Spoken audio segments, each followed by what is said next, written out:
The Laches opens with a monologue by the character Lysimachus, speaking to two of his friends, Nicias and Laches.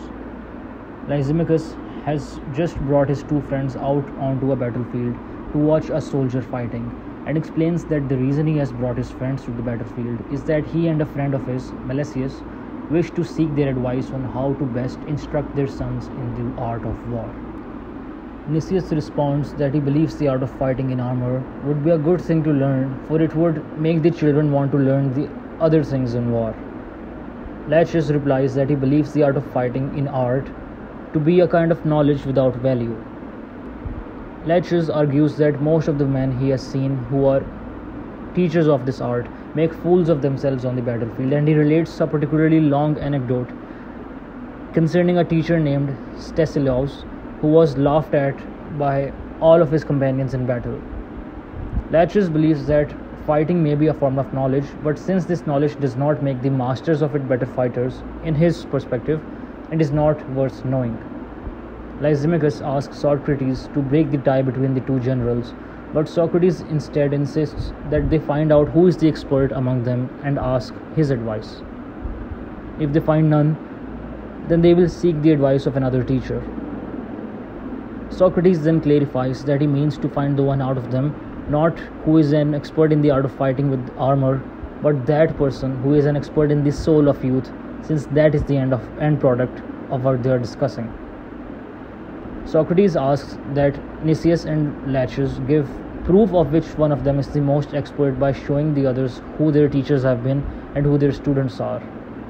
Socrates sarcastically states that he of course is unqualified because he has never been able to afford the teaching of the sophists, unlike Nicias or Laches, and therefore he recommends Nicias or Laches for that. Nicias at this point accuses Socrates of carrying the conversation round and round with no end but to frustrate those with whom he is speaking. In response, Laches claims that he dislikes conversation that is out of tune. By this, Laches means he dislikes it when a person's words fail to line up with their deeds. However, he states that he will listen to anything Socrates has to say on the subject of virtue because he knows that Socrates' deeds in battle are themselves so virtuous. Socrates then shifts the conversation to focus on the nature of the thing that they are broadly attempting to discuss. Most generally, Socrates calls it this thing of virtue, but specifically, they are discussing only a part of virtue, which is courage. Laches defines a man of courage as one who does not run away from an enemy. Socrates explains that this definition does not cover all the cases of courage, so that Laches must come up with a more general definition. Laches then defines courage as an endurance of the soul. Socrates continues to press Laches to narrow his definition to a wise endurance of the soul, and then Socrates proves to him that courage is actually closer to a foolish endurance of the soul. At this point, Nicias attempts to define courage. Nicias defines courage as a kind of wisdom, or as knowledge of the grounds for fear and hope. Laches criticizes Nicias and says that he doesn't actually know what he's saying, claiming that such a definition includes non-courageous men such as physicians or soothsayers. Socrates argues to Nicias that his definition fails to consider courageous animals such as the lion who have no knowledge. Nicias defends his definition against Socrates by drawing a distinction between courage, which is a form of wisdom, and fearlessness, which is what animals possess.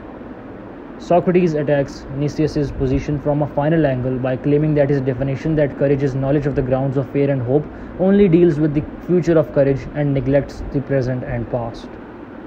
Therefore, Nicias extends his definition to include not only the knowledge of hope and fear, that is, knowledge of future good and evil things, but to include knowledge of all good and evil things, past, present, and future. However, at this point, Socrates notes that a man who had knowledge of all good and bad things at any time, present, past, future, would embody all virtue and not merely a part of it. Being thus refuted, Nicias abandons his definition, and not one of the men is able to get any closer to the nature of courage. Despite the fact that no one can state the nature of courage, Socrates is chosen as the teacher for the children of Lysimachus and Melesius. Jokingly, Socrates suggests that not only the children but all men should go to school in order to learn the nature of courage.